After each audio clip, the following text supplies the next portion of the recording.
사사기 강의 7번째 시간입니다. 에훗과 삼갈이라는 제목의 말씀을 가지고 함께 은혜 받기를 원합니다.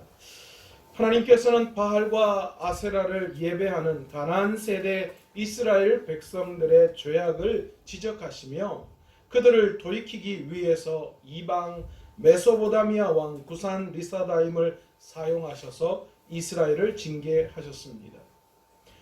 그러나 하나님께서는 이스라엘의 부르짖음에 응답하셨고 그들에게 사사 온니엘을 통해서 40년 동안 그들에게 평안을 주셨습니다. 그런데 온니엘이 죽자 오늘 본문 12절에서는 이스라엘 자손이 또 여호와의 목전에 악을 행하니라 이렇게 기록하고 있습니다.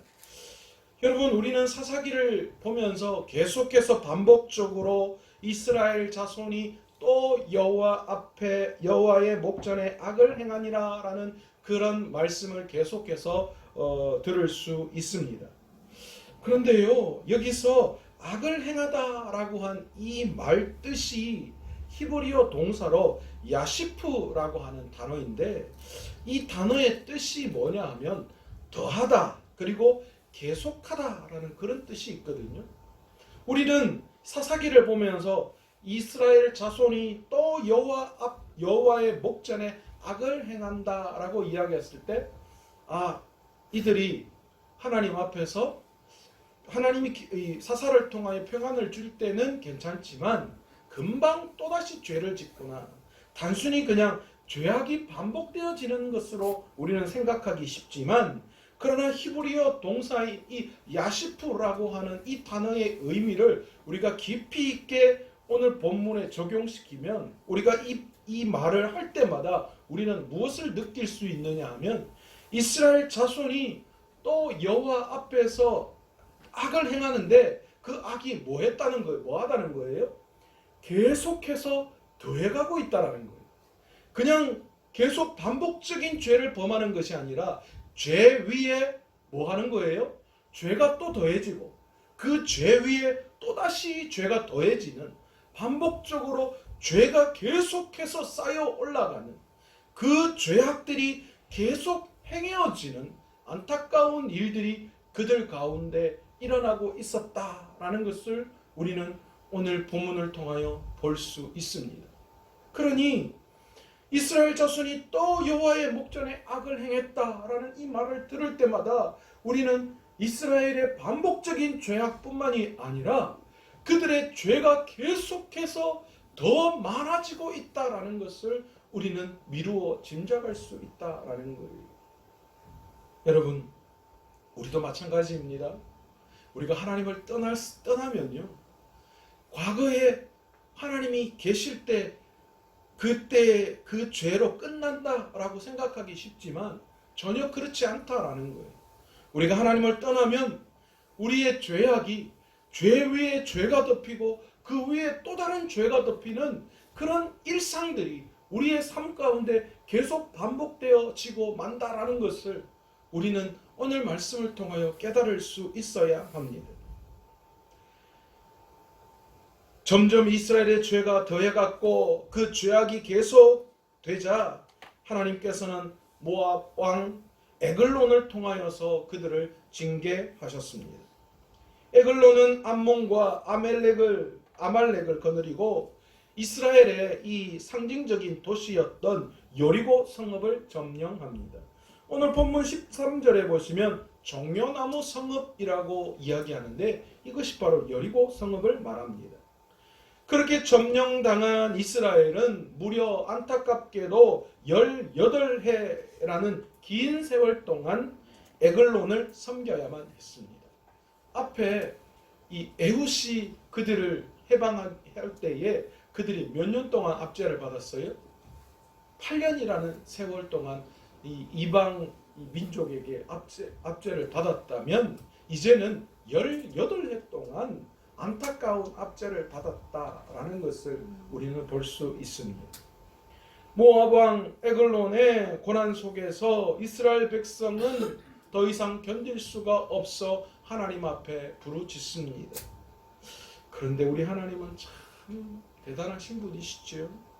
하나님께서는 이스라엘의 그 부르짖음에 다시 응답하셨다라는 것을 오늘 본문을 통하여 볼 수 있습니다. 그러니 하나님의 징계는 우리가 미워서 우리를 멸하게 하시기 위해서, 죄에 대한 혹독한 대가를 치르게 하시기 위해서 우리에게 징계를 하시는 분이 아니시라 뭐 하기 위해서요? 우리를 죄 가운데 건져내시기 위해서, 우리의 죄가 무엇인지를 깨닫고 하나님께로 돌아오게 하시기 위해서 하나님은 이방 민족들을 사용하고 있음을 우리는 본문을 통하여 볼 수 있다라는 거예요. 하나님이 이방 민족을 완전히 멸하시지 않는 이유가 여기에 있었다라고 사사기를 통하여 말씀해 주셨잖아요. 하나님께서는 이 에글론 왕의 이 압제 속에 억압당하고 있는 그들 구원하기 위해서 매우 독특한 인물을 구원자로 내세우셨습니다. 그는 베냐민 지파의 왼손잡이 에훗이었습니다. 우리가 오늘날 생각할 때 왼손잡이 하면 어떤 사람입니까? 여기도 혹시 왼손잡이 계십니까? 왼손잡이 계세요? 우리가 생각할 때 왼손잡이는 어떤 의미가 강하죠? 오른손보다 왼손을 훨씬 더 잘 쓰기 때문에 우리가 왼손잡이라고 이야기를 하잖아요. 오른손도, 그런데 대부분 왼손잡이들이 오른손도 써요. 왜 그럴까요? 하도 부모님들이 오른손 안 쓰면 뭐라 하니까 양손을, 왼손도 잘 쓰지만 왼손이 더 쉽지만 오른손을 써야 된다는 의미가 있기 때문에 이 자연적으로 오른손도 같이 쓰게 되는 그런 일이 있죠. 그런데 여러분, 오늘 본문에 나오는 이 왼손잡이라고 이야기했을 때 이 사사시대의 이 왼손잡이는 오늘날 왼손을 훨씬 더 잘 쓴다라는 의미의 그런 왼손잡이가 아님을 알 수 있습니다. 히브리어 본문에서는 왼손잡이라는 표현이 오른손이 제한된 사람, 그러니까 다시 말해서 오른손을 마음대로 잘 못 쓰는 사람, 뭔가 오른손에 장애가 있는 그런 의미로 왼손잡이라는 뜻으로 사용하고 있다는 겁니다. 사실 당시 이 왼손은요, 이 당시 시대상으로 볼 때에 부정한 손으로 취급받던 시대였습니다. 우리나라도 약간 그런 것 같아요. 왜 밥 먹을 때 오른손을 안 쓰고 왼손을 쓰면 부모님들이 뭐라 그러셨는지 모르겠어요. 지금 와서 보면, 그죠? 오른손으로 하지 왜 왼손으로 하나 막 그랬는데, 지금은 왼손 쓴다고 뭐 그렇게 부모님들이 제재를 하시거나 그렇지 않을, 도리어 양손을 다 쓸 수 있도록 개발해 주는 부모님들이 훨씬 많은 것 같아요. 그러나 사사시대에는 왼손으로 쓴다라는 것은, 왼손은 부정한 의미의 이 의미가 강하게 담겨져 있기 때문에 이 왼손잡이라는 그 자체가 사실은 좋은 의미가 포함되어져 있지 않다라는 것입니다. 그러기에 사사기 당시 왼손잡이는 일반적인 인물이 아님에 틀림없습니다. 그는 오른쪽 허벅지에, 이 에훗은 오른쪽 허벅지에 칼을 숨기고 에글론 왕 앞에 들어갑니다. 그러니까 이게 한 규빗이니까, 규빗이라는 뜻이 요 제일 가장 높은 손가락 끝에서 이 팔꿈치 끝에잖아요. 그러니까 이게 왼손잡이는 오른쪽에 칼을 찰 수밖에 없죠. 왜냐하면 왼손에 칼을 차면 이게 뺄 수가 없잖아요. 그러니까 당연히 오른쪽에 찰 수밖에 없고, 또 오른손잡이는 왼쪽에 칼을 찰 수밖에 없어. 그래야지 한 규빗 정도 되는 칼을 뺄 수가 있으니까요.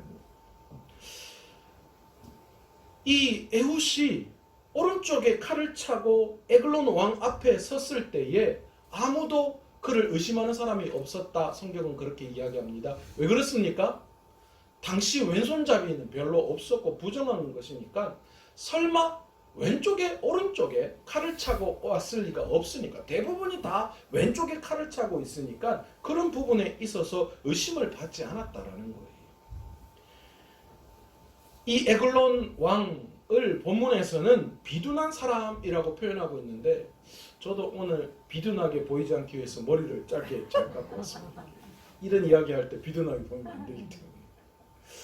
여러분, 성경에서 오늘 에글론 왕을 비둔하다라고 이야기했을 때에는 이 비둔하다라는 말 속에는 그 왕이 굉장히 탐욕스럽다라는 그런 뜻을 포함하고 있는, 그것을 표현하기 위해서 사용했던 단어라고 우리는 볼 수 있습니다.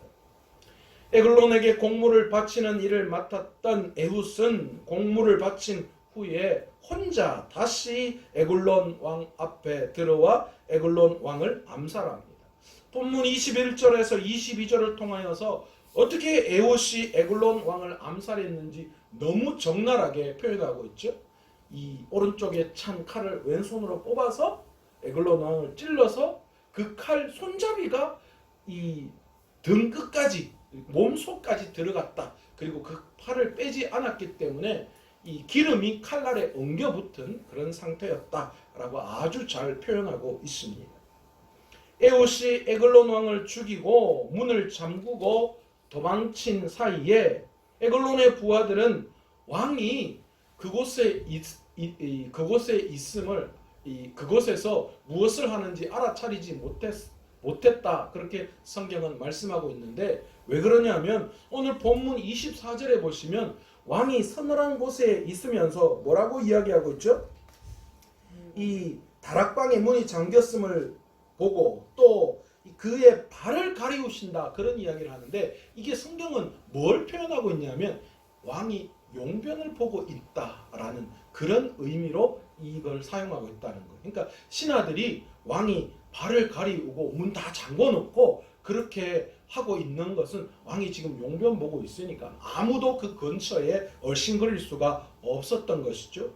그런데 한참을 지나도 왕이 나오지 않자 신하들이 문을 열고 들어가니 그 작단이 벌어진 거예요.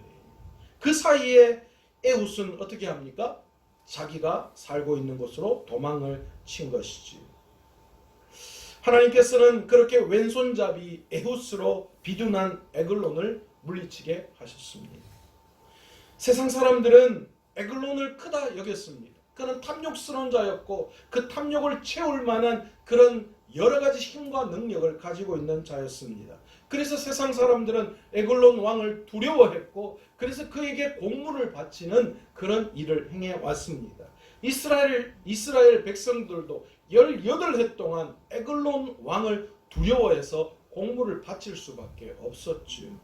하지만 하나님께서는 초라해 보이는 에훗, 오른손을 사용하지 못하는 장애가 있는, 무언가 불편함이 있는, 그 당시에 전혀 인정받지 못했던, 어쩌면 연약하고 보잘것없는 그를 통하여서 이스라엘을 구원하시는 역사를 써내려 가고 계심을 우리는 오늘 말씀을 통하여 볼 수 있습니다. 에글론을 성공적으로 차지한 에훗은 이제 에브라임 산지에서 이스라엘 백성을 이끌고 모압 사람들과 전쟁을 치릅니다. 그 이야기가 27절에서 30절에 이어지고 있습니다. 이 전쟁에서 이스라엘은 모압의 용사 10,000명을 죽였습니다. 이스라엘의 전쟁은 분명히 여호와 하나님의 전쟁입니다. 하나님께서 함께 하시면 그들은 전쟁에서 승리했으며 함께 하시지 않으시면 그들은 전쟁에서 패할 수밖에 없는 사람들입니다. 에훗은 이 사실을 너무나도 잘 알고 있었습니다. 그는 이스라엘 백성을 이끌고 나아가면서 하나님이 모압을 이스라엘의 손에 넘기셨다라고 그렇게 선포합니다. 하나님께서 함께 하시면 우리는 강한 용사가 되는 줄 믿습니다. 아멘. 세상의 능력을 가졌다고 강한 용사가 되는 것이 결코 아닙니다. 31절에 보시면 또 다른 사사 한 사람을 우리에게 소개해 주고 있습니다. 바로 삼갈입니다. 삼갈은 블레셋으로부터 이스라엘을 구원한 사사입니다. 그는 이스라엘 백성을 압제했던 블레셋을 소모는 막대기로 처단했습니다. 여러분, 당시 소모는 막대기의 끝부분에는 조그마한 삽이나 날카로운 부속물이 달려 있었다라고 합니다. 아마도 이렇게 동물들을 이렇게 자극해서 이렇게 몰아야 되니까요, 뭔가 좀 뾰족한 어떤 것들이 달려 있었던 것 같아요. 아무리 그렇다고 할지라도 소모는 막대기로 블레셋 600명을 대적해서 그들을 싸워서 이겼다. 그러기에 이 소모는 막대기는 여러분 너무나도 빈약하지 않겠습니까? 동물들을 자극해서 움직이는 그 막대기 하나로 블레셋 군사를 600명을 쳐 죽였다. 여러분, 하나님 나라의 일을 감당하는 데 필요한 것은 멋진 도구나 강력한 무기가 아닙니다. 하나님의 용사에게는 하나님이 계시면 됩니다. 아멘. 하나님의 능력으로 싸우면 이길 수 있습니다. 아멘. 이스라엘이 치러야 할 전쟁은 하나님이 계시느냐, 그들과 함께 하시느냐, 함께 하시지 않느냐에 달려있지, 그들이 어떤 도구를 가지고 어떤 강력한 무기를 가지고 싸우느냐에 있지 않았다라는 것이지. 오늘 새해를 준비하면서 우리가 다시 한번 확인하고 깨달아야 할 부분이 있다면 바로 이것인 줄 믿습니다. 아멘. 지금 우리에게 필요한 것은 세상의 강력한 힘과 능력이 아닙니다. 어떻게 하면 세상의 힘을 빌어서 내년에도 어떤 세상 속에서 성공을 이루고자 하는 여러분 그런 마음이 있다면 오늘 이 시간 그 마음을 다 내려놓기를 원합니다. 여러분, 하나님의 용사인 우리들은 하나님이 필요하지 강력한 무기나 멋진 도구나 세상의 재능이나 능력이 아니라는 것입니다. 아멘. 오늘 영적인 싸움을 세상과 해야 할 우리들에게, 하나님의 용사인 우리들에게 필요한 것은 하나님이 우리와 함께 하시느냐 마느냐에 달려있다라는 것이죠. 하나님이 내년 한 해 우리와 함께 하시면 우리가 어떤 처지에 있을지라도, 우리가 어떤 연약하고 부족한 그런 모습이 있을지라도 우리는 내년 한 해 반드시 세상과 싸워 승리하게 될 줄로 믿습니다. 아멘. 그러나 우리가 멋진 도구가 있고 강력한 무기가 있고 재능과 능력이 있고 세상에 그 어떤 것들을 갖추어졌다 하더라도 하나님의 용사인 우리들과 하나님이 함께 하시지 않으면 우리는 내년 한 해 영적인 싸움에서 우리는 패배할 수밖에 없는 줄 믿습니다. 그러기에 내년 한 해도 하나님을 우리의 도움으로 삼고 아멘. 그분의 능력을 힘입어 나아갈 때에 아멘. 우리는 애우처럼 장애가 있고 부족하고 연약하지만 여러분 사실이 그렇습니다. 큰 교회, 멋진 교회에 비하면 우리 교회는 연약합니다. 보잘것없습니다. 어쩌면 많은 부족이 느껴지는 것이 사실입니다.